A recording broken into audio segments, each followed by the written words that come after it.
it feels like we've lost our ability to think about dreams as useful things. Dreamers are described as untethered or distracted, or they're not working, they're not productive. But I'm really interested in trying to get designers, but also just people to think about dreams being blueprints for reality.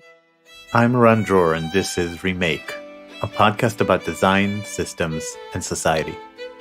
In each episode, I talk to someone who's trying to change our lives for the better in some meaningful way, whether through a new product, new venture, or a new way of looking at the world.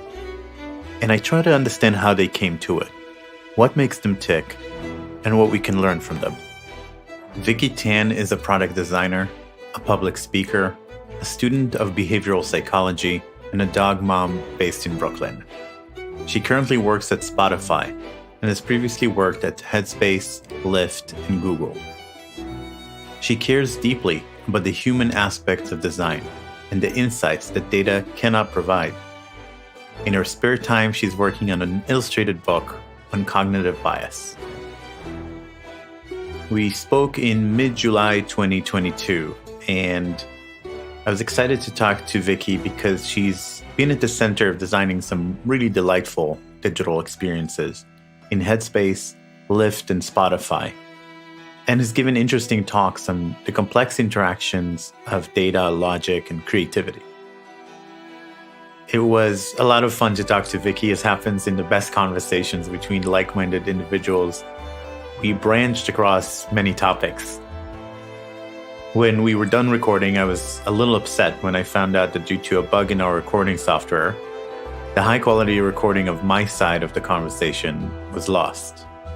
The low quality is still perfectly understandable, though, and Vicki's side sounds great. Still, I want to apologize for that. We've since switched our recording tool to a better one, hopefully, and so I hope this won't happen again. Still, this was a wide-ranging and interesting conversation. We covered how Vicki got into design by forging notes for school, studying behavioral psychology and using that lens in design, her early work in psychological research, how she found her way into Google, the importance of cognitive ability in hiring practices, the unique culture at Headspace, the challenges of designing a meditation app, the role of intuition in design, and our over-reliance on data, what finding umami means to her, her book in the works on cognitive bias, self-coherence as a way to help our own cognitive bias, and dreams as a blueprint for reality. One of my favorite things about being a product designer is meeting other product designers. There's something about the open-mindedness, mindfulness, optimism, and interdisciplinary interests that seem to be a recurring pattern, and which makes the best product designers a real delight to talk to, and Vicki is no different. This conversation is one of a dozen or so weekly conversations we already have lined up for you with top designers, thinkers, makers, authors, and activists who are working to change our world for the better. So please follow this podcast on your favorite podcast app or head over to remakepod.org to subscribe. And now let's jump right in with Vicki Tan. All right. I'm sitting here across the screen from Vicki Tan. Vicki, welcome to the podcast. Thank you so much. I'm happy to be here.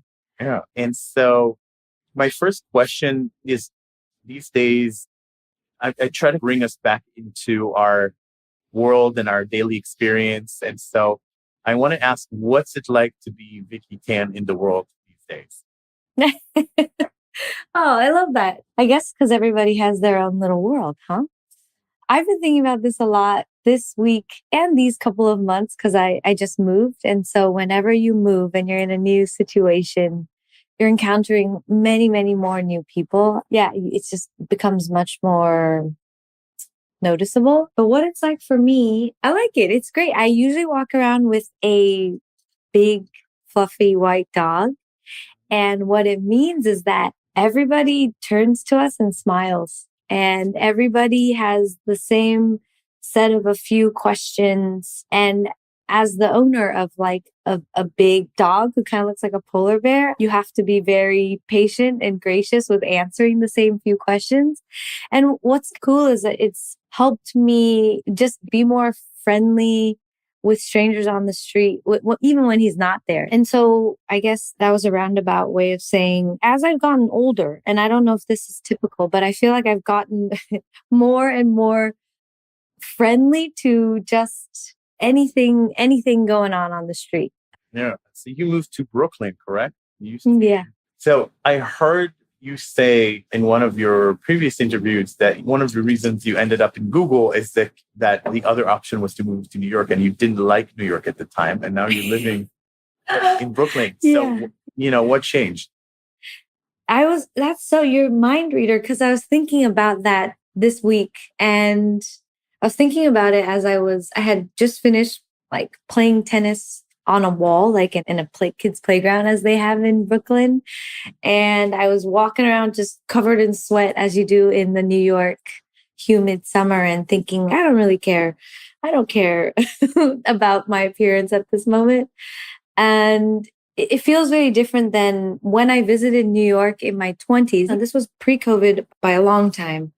But back then, I feel like when I visited, everyone was dressed up and trying very hard and trying hard in an effortless way for them. But it felt out of reach for me as like a 20-something-year-old out of college from California, having grew up in like Cupertino, a very tiny city. When I got to New York, I think the amount of, I don't even want to call it ambition, but the amount of like creative, unique, like self-expressive energy that was there felt like almost, it made me feel insignificant.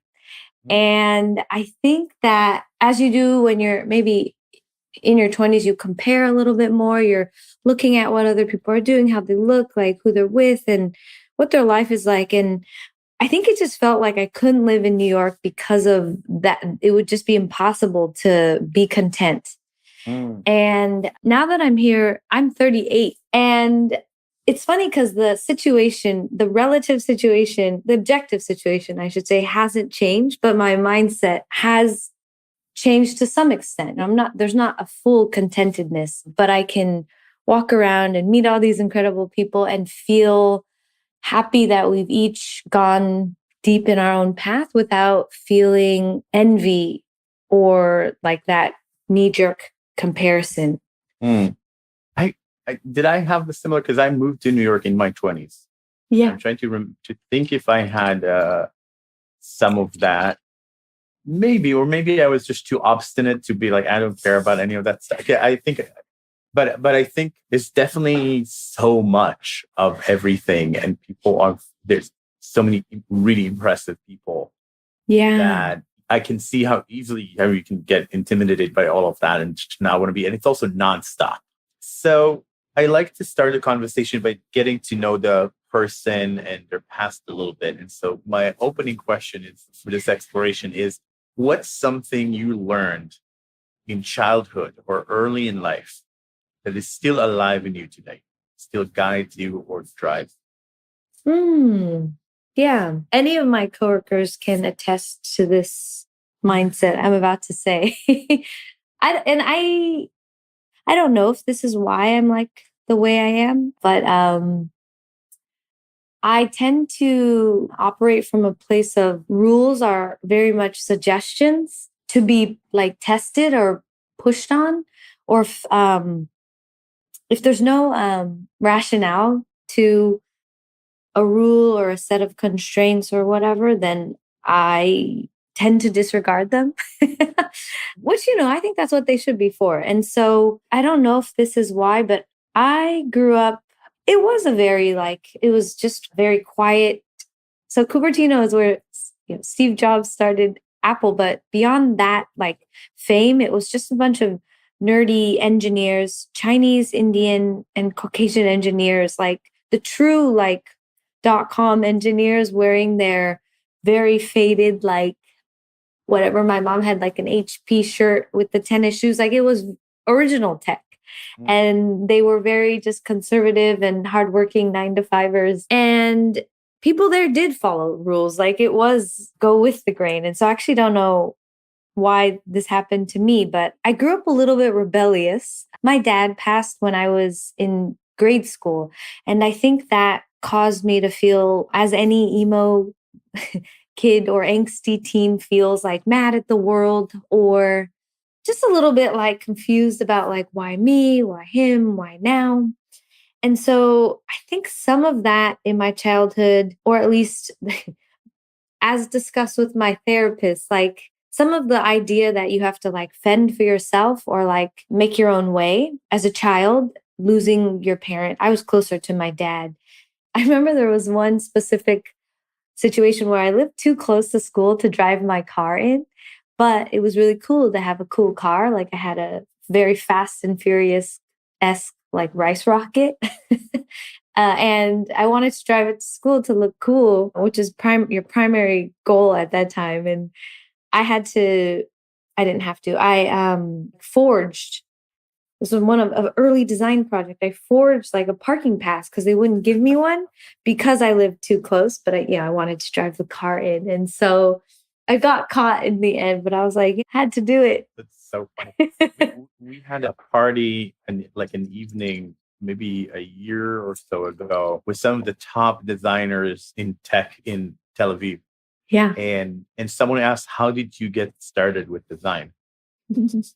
And 50% of people said forging IDs to get access. I mean, that was the first time I opened Photoshop. I love that. I don't tell my mom, but I definitely forged report cards. I think I forged like that was like the OG early days of like I think using I don't know Microsoft Word, like actually photocopying, cutting, like forging. But it's true. I would say if you have a propensity for getting in there like that, it's probably a good indicator. Yeah, challenging defaults. So you take this spirit and you end up going and studying behavioral psychology. So what made you choose that? And then maybe you can give me a little bit of intro on behavioral psychology and how it's different from psychology regular. Yeah. I mean, this is testing I went to school in 2002 through 6. So this is definitely testing. And I started off just as a psychology major, and you end up choosing a specialization as you go. But it felt like psychology was a way to understand people in the real world, to understand feelings, how you feel. Like, I am a confused, angsty teen. I don't understand what's going on. Like, this can help me make sense of things. And so I remember thinking, like, these are the only classes that I'm not absolutely bored by or confused by. Like organic chemistry, I just did not actually could not compute. Yeah. And then there was like the fancy calculus that you get into where you're like, where are we in mental models here? Like, but psychology felt not only rigorous, like in terms of the research aspect, but useful in a not just a theoretical but applied way. Is this something that you still think about a lot in your work today? Do you have your psychological lens on when you do design work?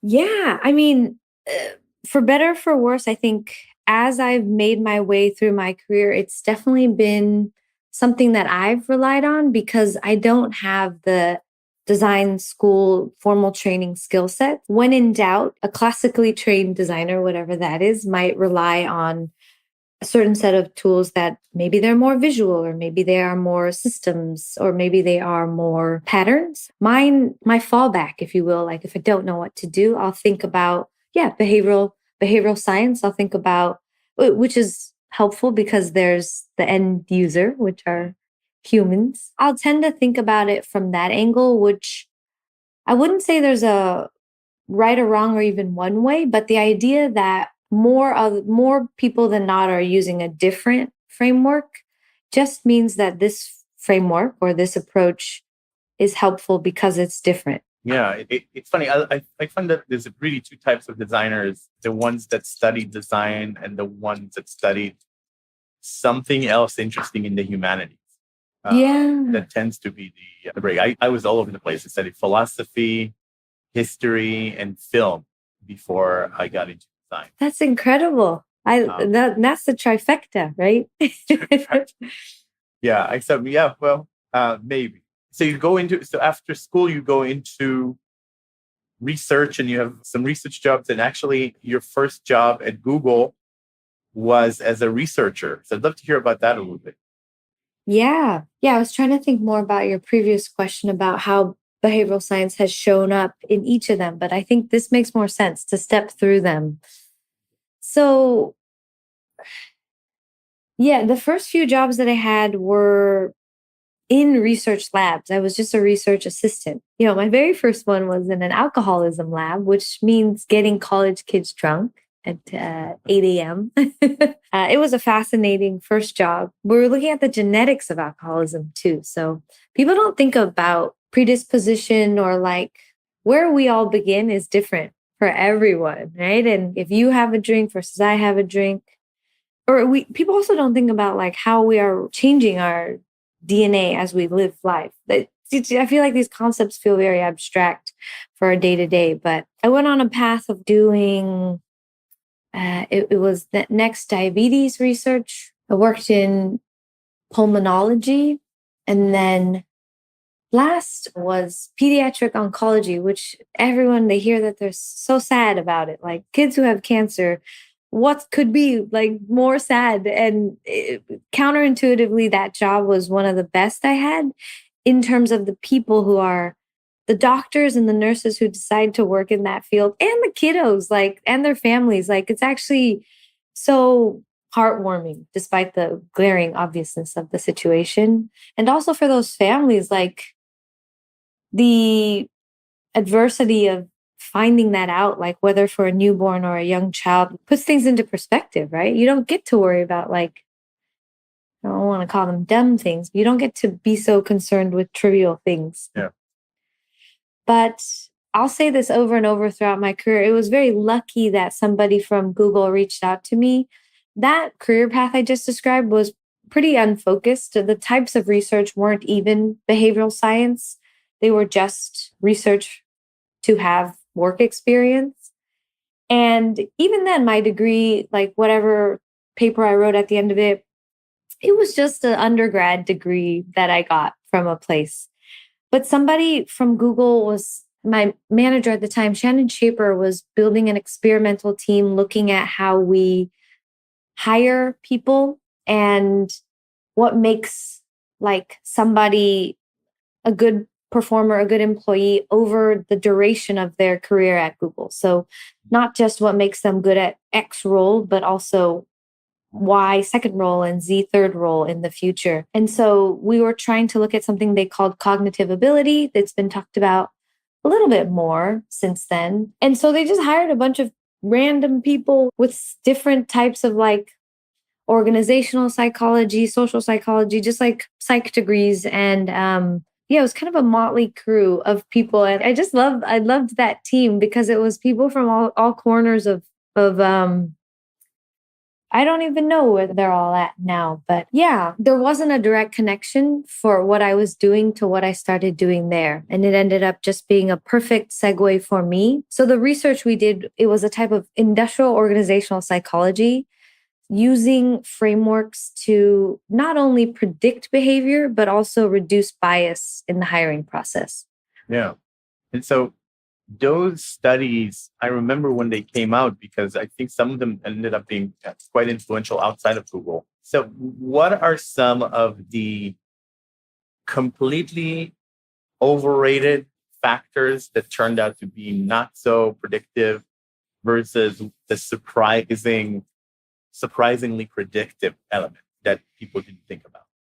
Yeah, the short answer is that cognitive ability is the most predictive, which is a combination of your ability to understand the problem really quickly, to like use data when you approach the problem. Like, are you gathering data? And it's like a problem solving approach. When we saw that people employed this approach when answering questions or reflected about behavioral past situations they've been in, if they could talk us through like the rationale for certain choices, all the different solutions they considered, and they could do it in a coherent way.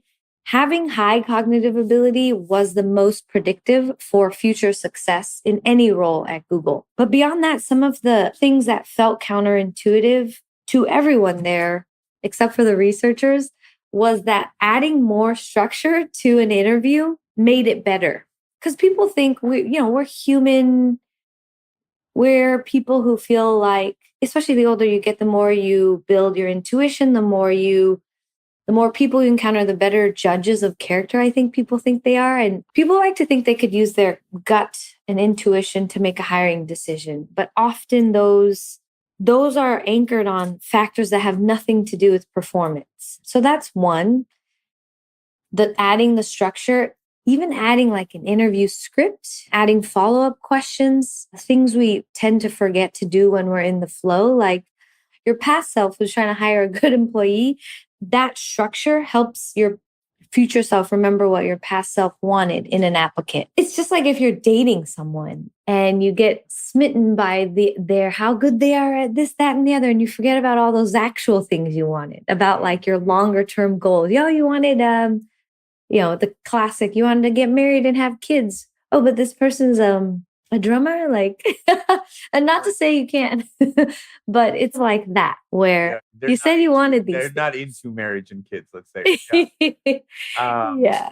And so you started as a researcher in Google and you pivoted to being a designer. And I think there's probably some people who would like to do a similar pivot or maybe the other way, but how do you do it? How do you make it happen? Yeah, I love Did you telling this intend to do story. it? Yeah, that's a good. Did I intend to do it?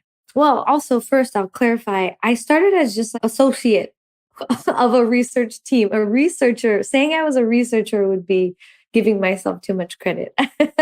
I worked with a researcher just like I did in any of those other labs. There was someone with a PhD who knew deeply about behavioral science and was creating protocols for us to see through. So we were hired on a contract. And at the end of maybe it was a year, only a handful of our team could be converted to full time employees.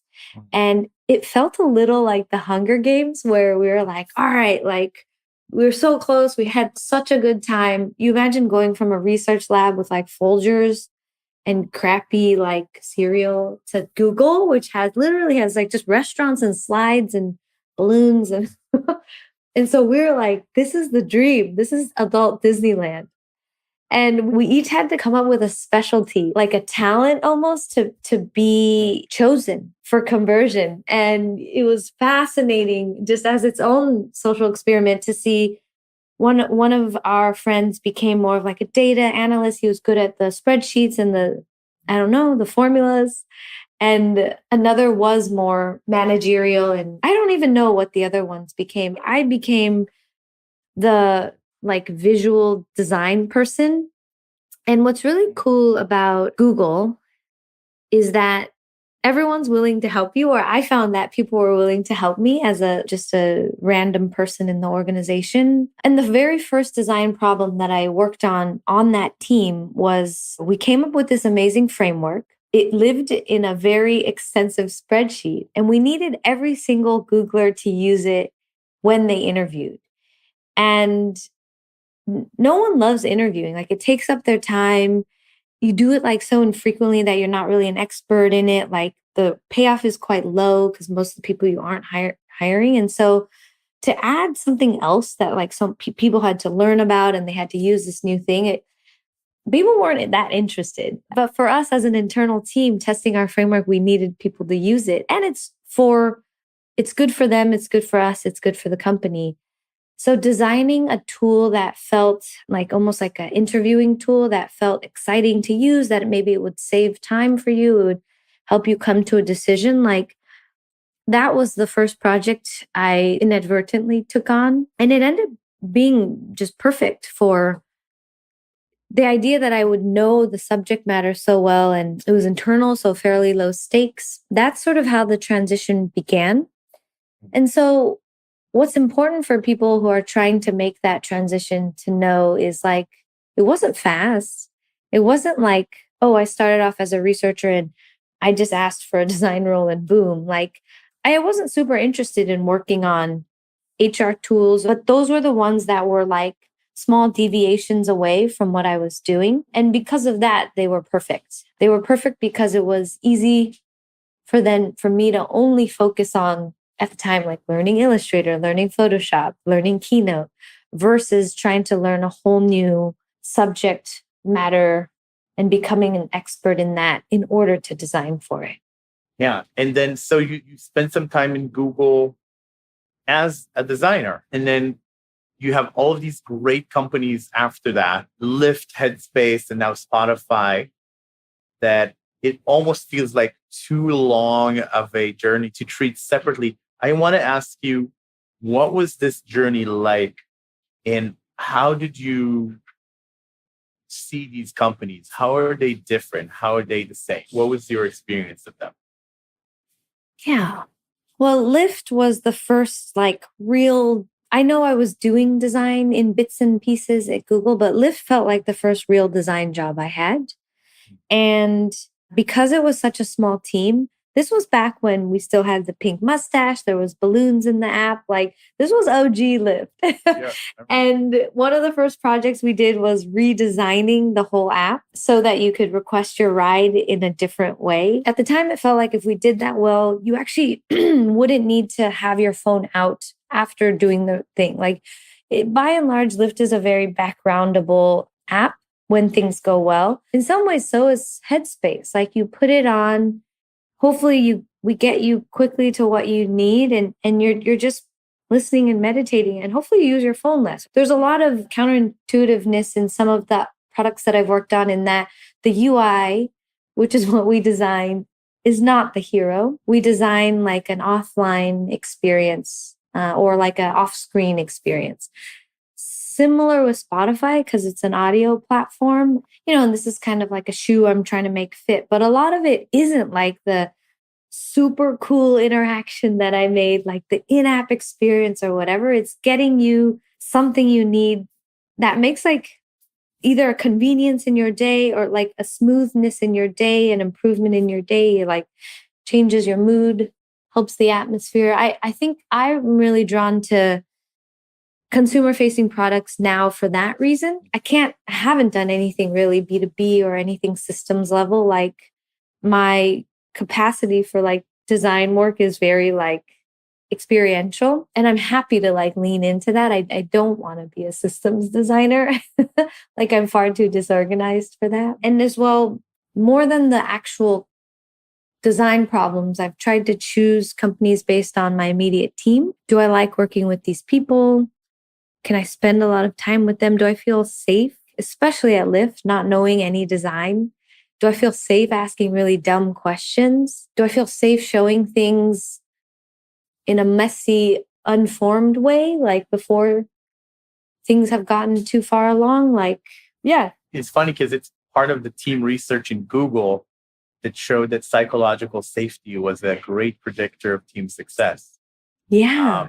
Another thing that I think makes these three stand out to me, Lyft, Headspace, and Spotify, is they have a very unique voice, a very strong brand.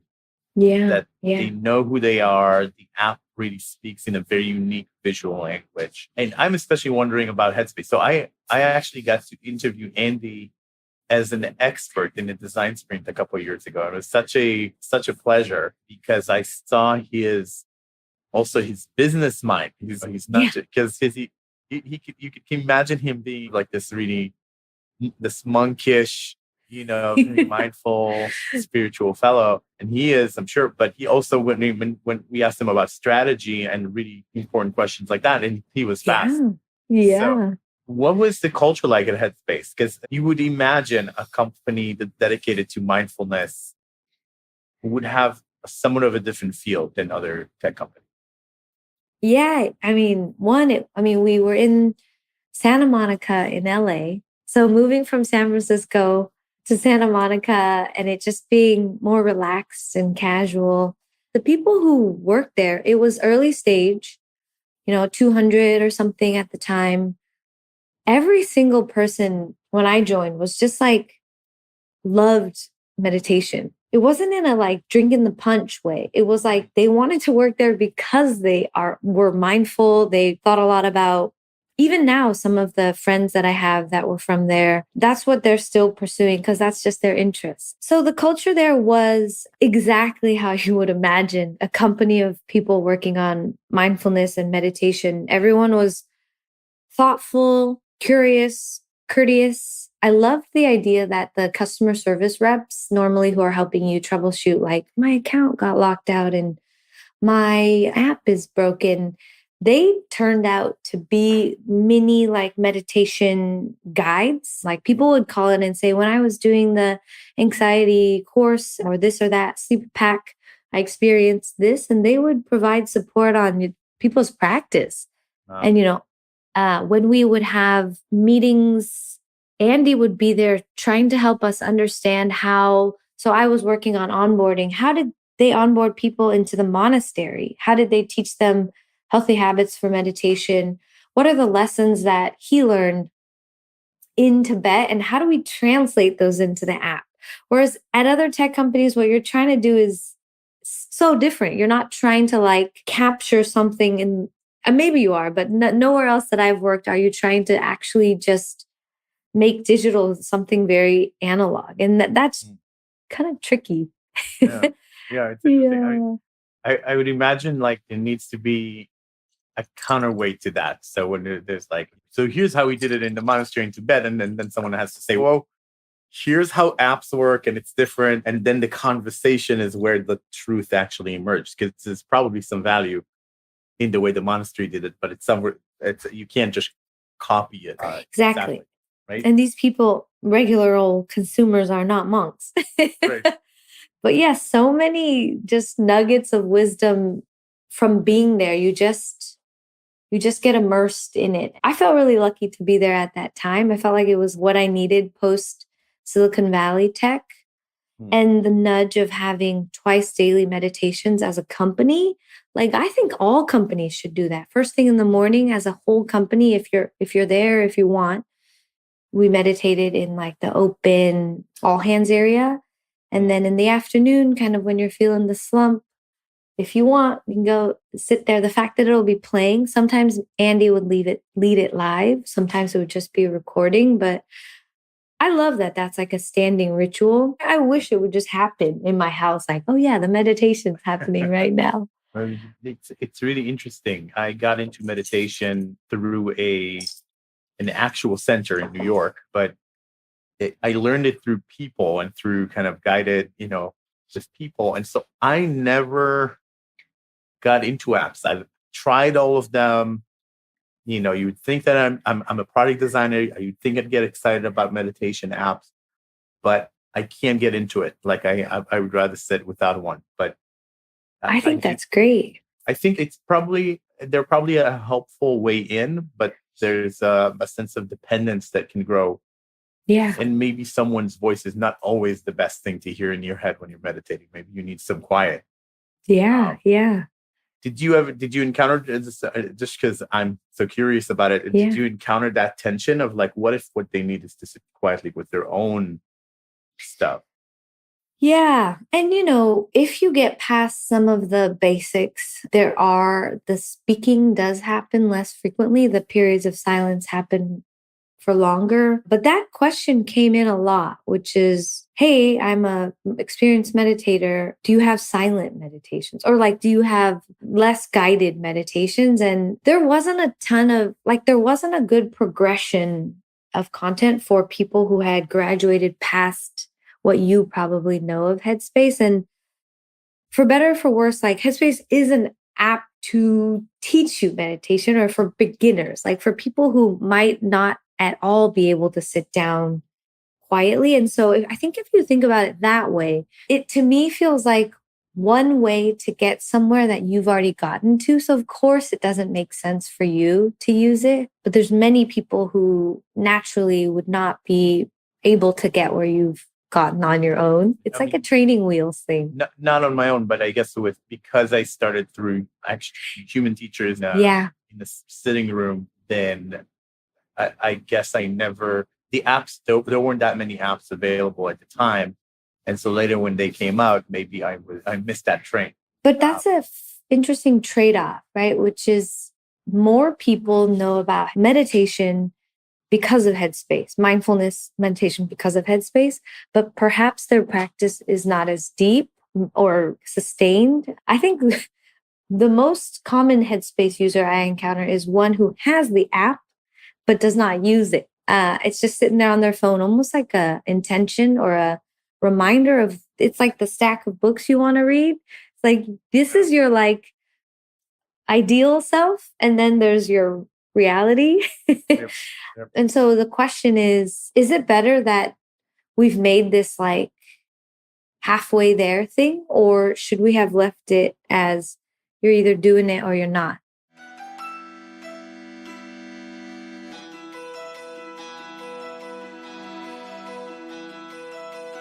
You're listening to Remake, a podcast about design, systems, and society. If you're listening on a podcast app, you already know how to follow podcasts. So please follow this one.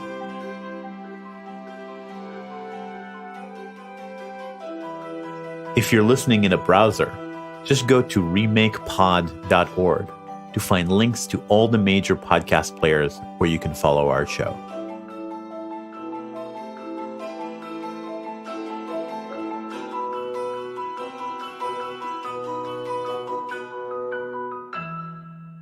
So you talked about designing with intuition, and you talked about the things that data won't tell you. So Headspace seems like a good place to practice intuitive design. It's not that, I mean, that they clearly use data, but it seems like they would be open to that intuition. So tell me more about how you see the relationship between design and data and intuition. What's your latest Thinking? what's your latest thinking on that?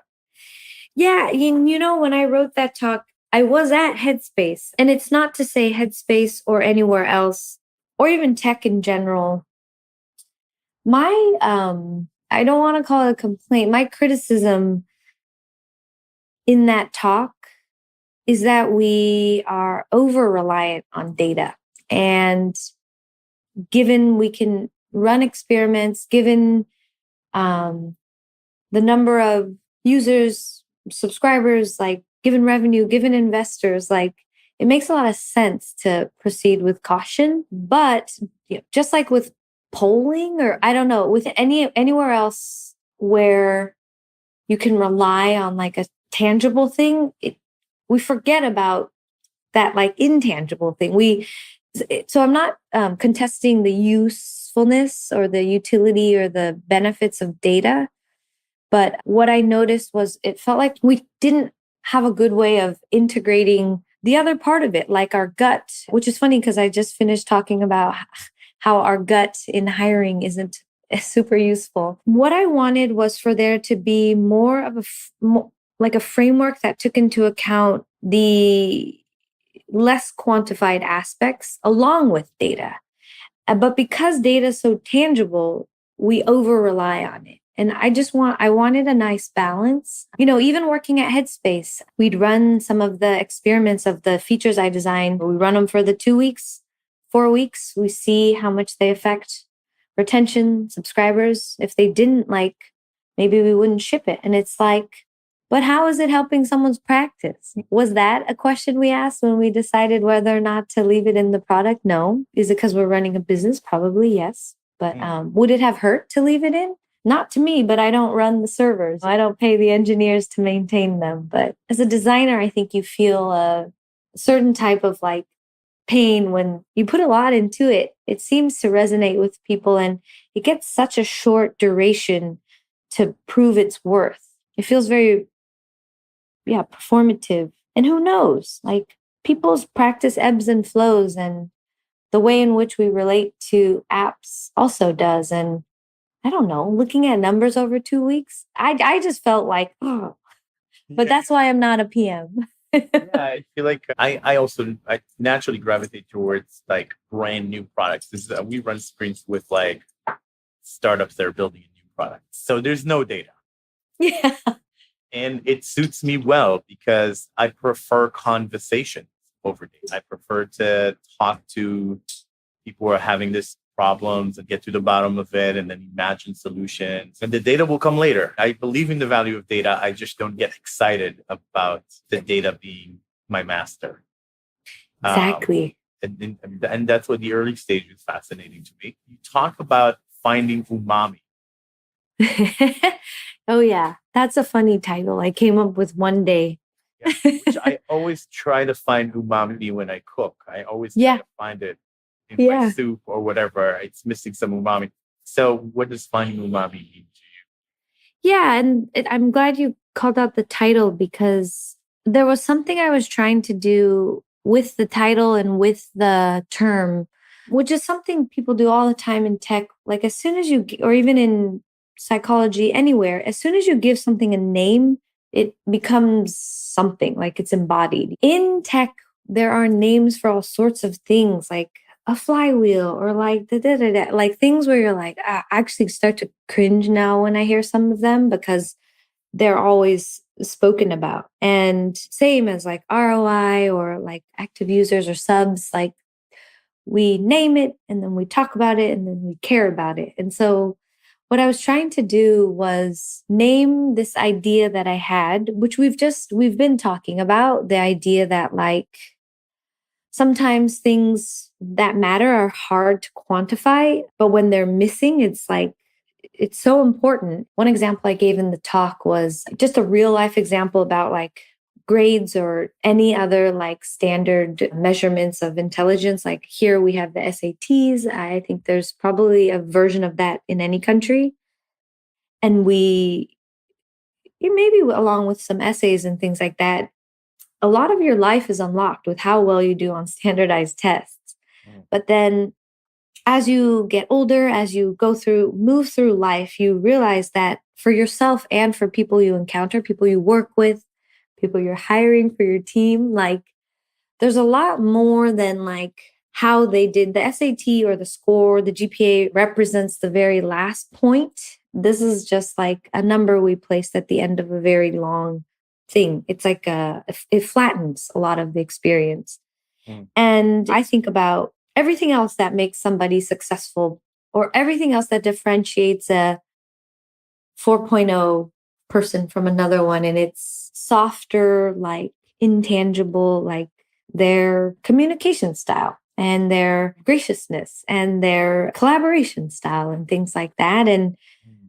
because those are harder to compare one to one or even to quantify, like we can give them categorical names, but even then, not everything fits in X number of buckets. I wanted to like start to introduce that idea in technology, in products, in how we build products. And I wanted us to either start to create metrics or even just create ideas, create ways to measure that in our products. We say we care about all these things. At Headspace, we said we cared about health and happiness as like a top line mission. But then the metrics, like I said in that previous example, we care about subscribers and revenue.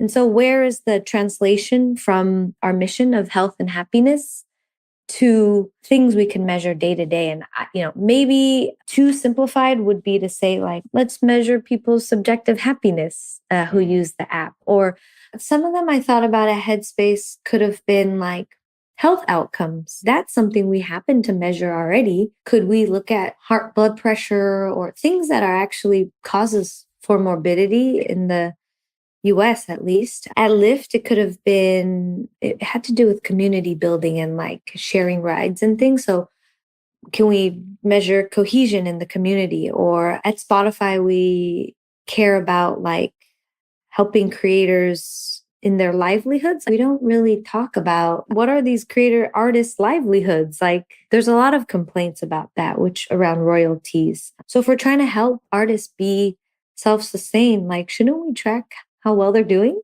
And I Yeah. know that sounds like, of course, but nobody does it. Yeah, and it's really hard to do, isn't it? So I've worked on a couple of dating apps Yeah. and really well-meaning dating apps. And then you look at the market of dating apps and theoretically they want to help you find a relationship, right? Theoretically. That's not at all how they measure it, right? They measure it, income from subscriptions, which by definition, as long as the person keeps paying, that means that they haven't found that significant other, Yeah. right? And Yeah. so, and I sat down and I honestly tried to think about how could you align the business model with the stated goal? And it's not trivial at all because I guess the best that I could come up with was charge a flat fee when they find, I don't know, charge them $1,000 when they find someone. Don't charge them anything until they do. I mean, But that's hard to implement, right? yeah, or just have some trust that the success story of that person finding their life partner and them talking about it to other people will eventually mean that other people are on the platform because it's a platform that works, because the product had faith in like doing what it set out to do, not just making money. So a good example is exact same Headspace. If you learn to meditate without Headspace, you're no longer a subscriber. We don't get that monthly revenue from you. But like if you learn to meditate and aren't using it, but maybe you are a mentor on the platform and you teach other people, or maybe you talk about how amazing and mindful you feel like your life has become, other people try it. I think there's other ways that we can grow that include there being like, we're not happy about it being a finite amount of time that you stay with an app, a lease on an app, like let's do this for a year. And if we teach someone, if we find their mate in a year, if we teach you meditation a year, that's success. Like, I love that. Like, we need that. Yeah, I guess part of me wants it to be like 5 minutes, like because you have everyone, don't you? Can't you just match me with someone who like will get me Yeah. off the app next week, Yeah. assuming I'm ready and they're ready, and that we're ready, right? Uh, Yeah. Yeah. so, and in fact, I believe that's what the CEO of Hinge is saying, that every time they improve the dynamic, they get a flood of signups because of word of mouth that people are having success. Yeah, that makes sense. So I want to ask about your design process. So you described yourself as disorganized, Yes, all my teammates can probably attest. and yet it seems to work. So tell me about how are you thinking about the creative process these days? I love that it seems to work. um, you know how there's people who are just organized with their layers, organized with their documents, organized with their notes. Yeah, I've never been that organized. I think as I've gone on, it's gone more disorganized, and not in a super chaotic way. I'll write things down, but somewhere, like it'll be a notebook, notes on my app, a post-it, like so it'll be somewhere. Like I at least will write it down. And then they'll just slowly be revisited in no particular order while walking, in the shower, while talking. It's almost like a memory palace with no, the concept of a memory palace. Yeah, I think is it the technique for memorization, right? Yeah, where you build a mental, you could say palace, you could say home. It's just this mental space where I'm not going to describe this perfectly, but as you enter the first room, the theory is that like you're familiar with the room and the contextual placement of all the knowledge or memories or whatever information is more easily retrievable given the like you're using the physicality of the space as a way to remember. And so those memory palaces, I presume, are organized like a library almost. Like, oh, I'm going to this room that has all of this information and I can pull out that volume and reference it. If we were to use a memory palace as an example for mine, what I enjoy is that I've been referring to it as gentle chaos because chaos has a negative connotation, but the gentle chaos of having all this stuff in a room. Imagine I just put a bunch of like weird things in a room. Somehow this room has no gravity in my mind. They're just things floating around.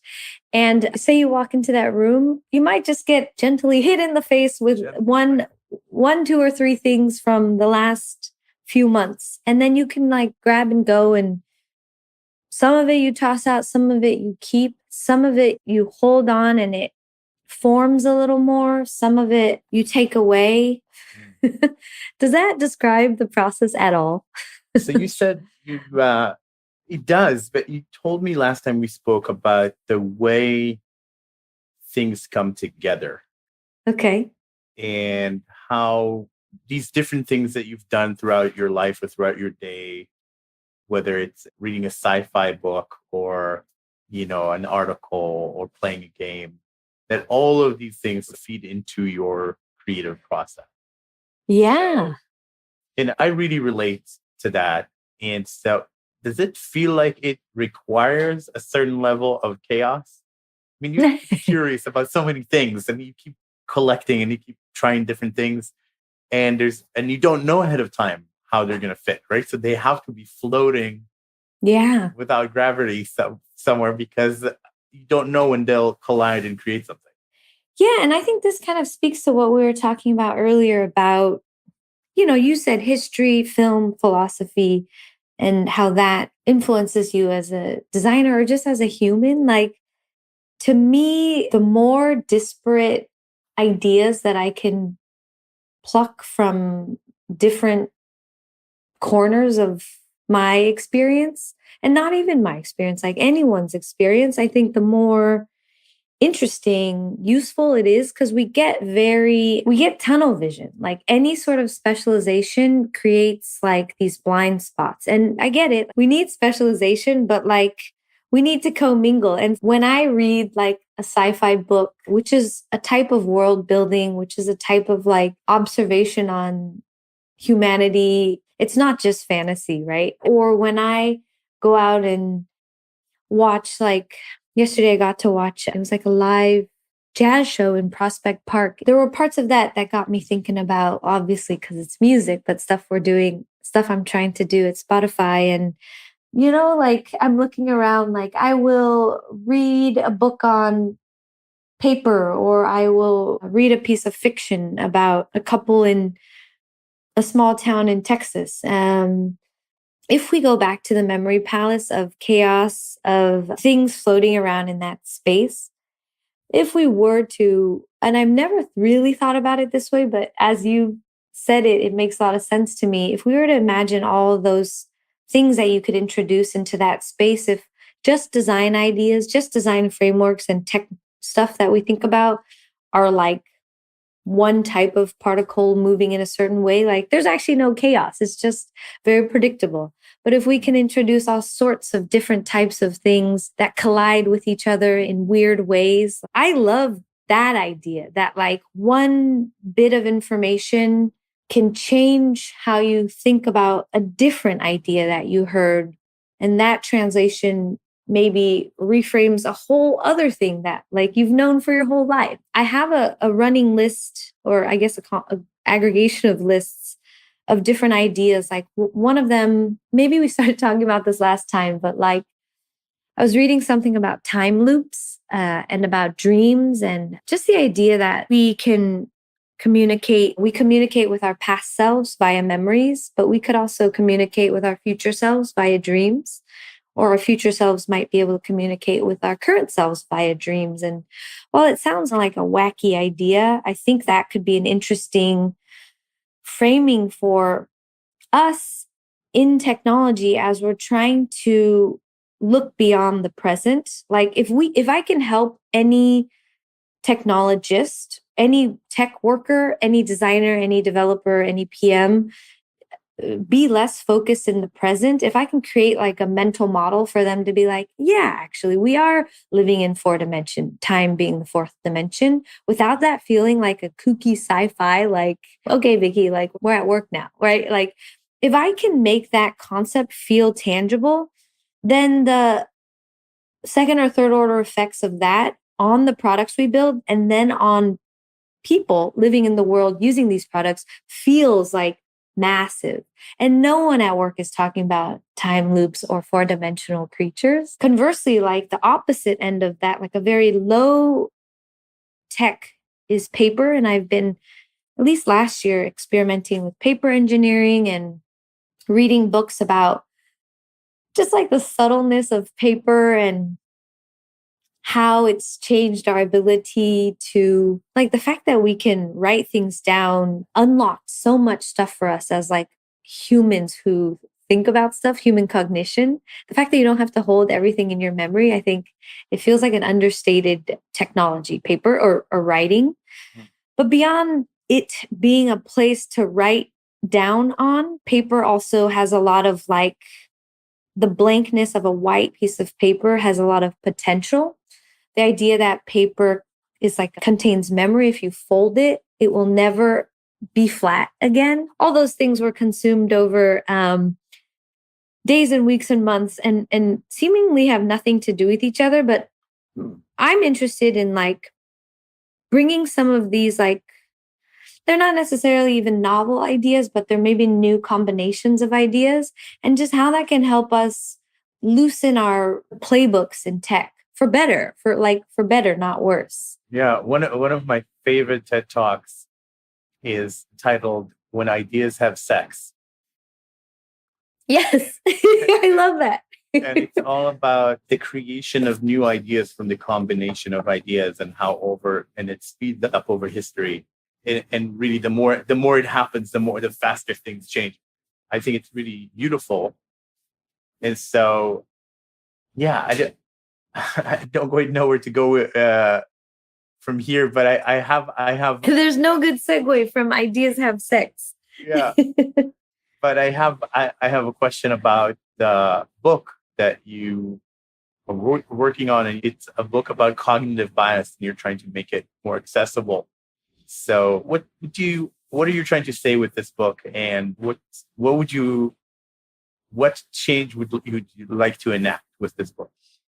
Yeah, I love that. This is a good transition because we have been talking about like tech or products that try to do good or try to impact the world, or my frustrations with how some of them have maybe under the guise of doing good haven't actually, or have had other ulterior motives. Is fine. We're trying to make money. Everyone's trying to live. The book is actually just a result of those feelings or those frustrations, and not in like a purely creative project, but in a tangible, impactful way. So I have, a long time ago, like we've been talking about, I studied behavioral science. I'm not a like a researcher in it. I don't have any new ideas about cognitive bias, how it shows up in the world.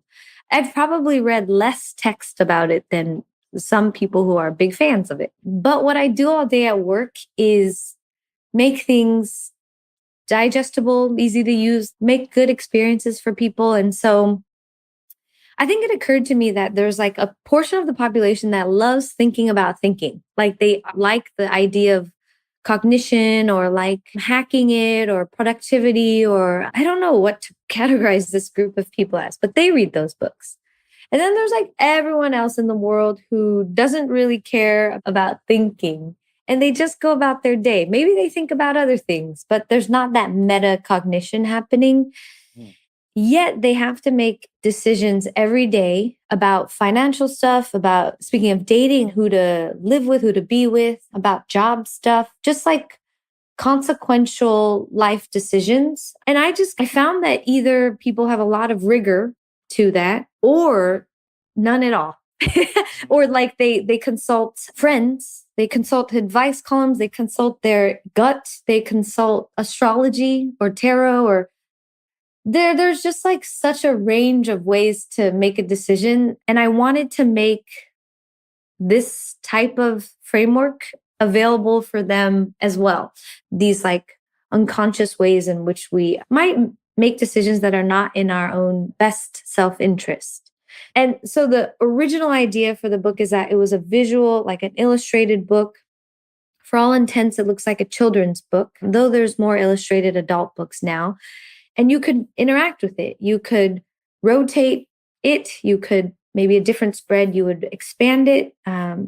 Maybe you would reveal something, and that interaction would reveal the bias. So it would show versus tell how the bias is affecting an everyday scenario in your life.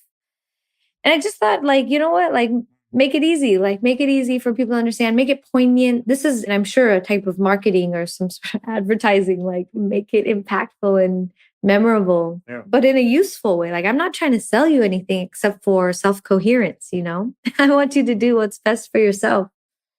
And as I spoke more with the agent, it's transformed more into a written book that might have illustrations. And I'm okay with that. I think there's a useful guide in an agent because they know what's going to appeal or sell to the mass market. And more than making money in that way, I think if I want to help more people, it needs to be available, like, to more people, available in that they would grab it off of a shelf and use it. Does that answer your question of, like, why the book? Like, why is a designer trying to write a book? I can't even write.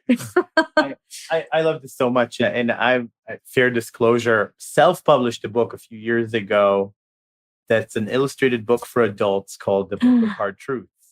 I love that. And it was 16 hard truths about life that we should learn to accept because we can reach peace if we stop fighting. Wow. And it was a very much, I think, the same thing of a product designer thinking of a book as a product that is going to generate something, some transformation in the reader. Yeah. But unlike you, I didn't have, I think, the patience of finding an agent and doing it like the traditional route, which I would now do. Yeah. After having self-published a book without any support. But then you had complete freedom.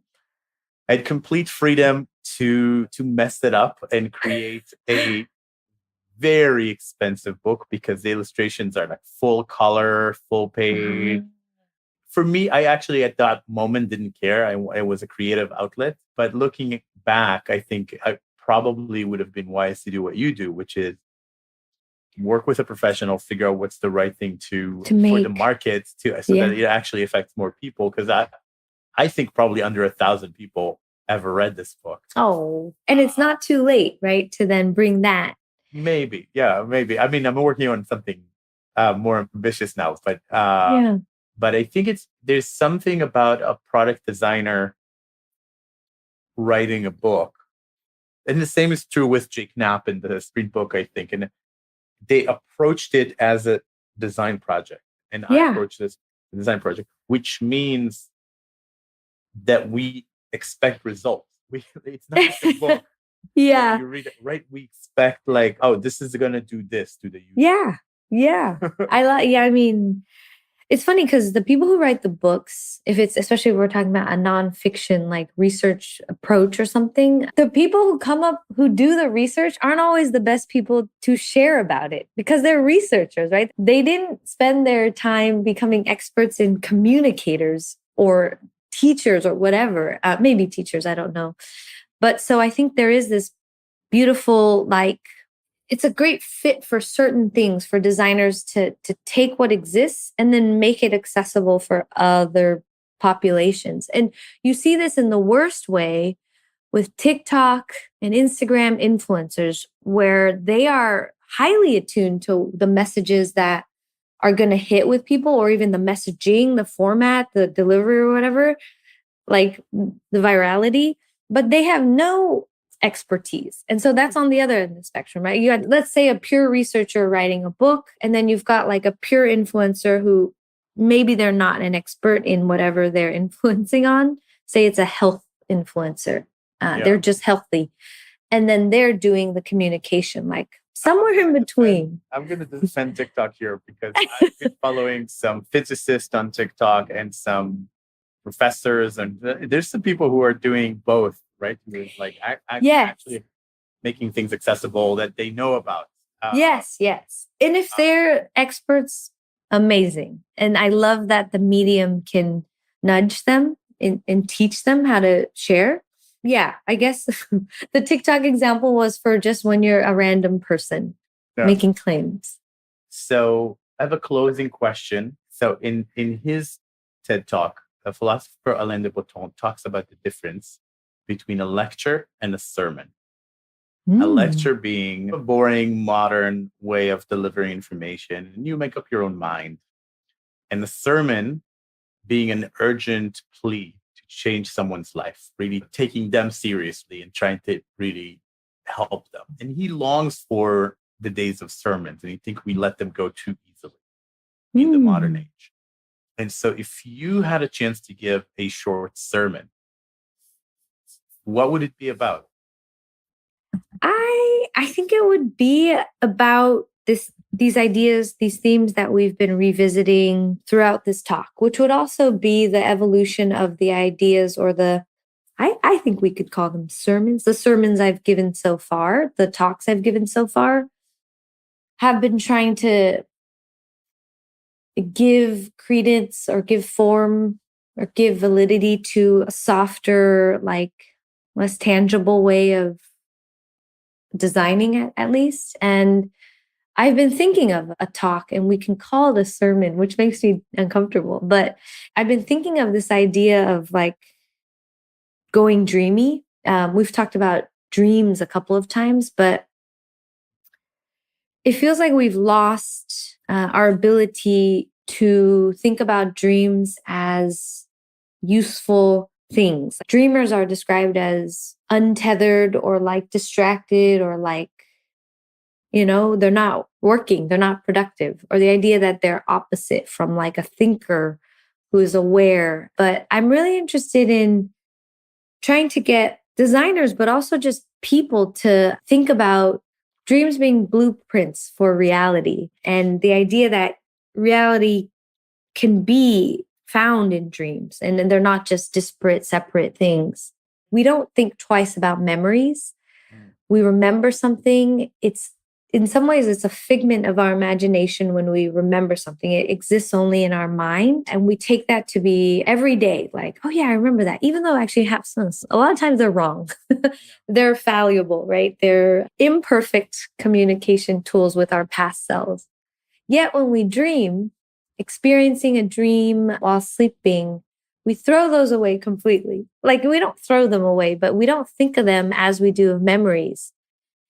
And so I really want to have a sermon about like helping people, giving validity to all these things that we've been talking about that do feel dreamy, that do feel untethered, that do feel like there's no place for those in work or design or like serious things. We don't need to be that serious about the approach. We can have feelings about our designs at work. And it's going to take time, I think, to make people comfortable with the idea before they can start using the ideas.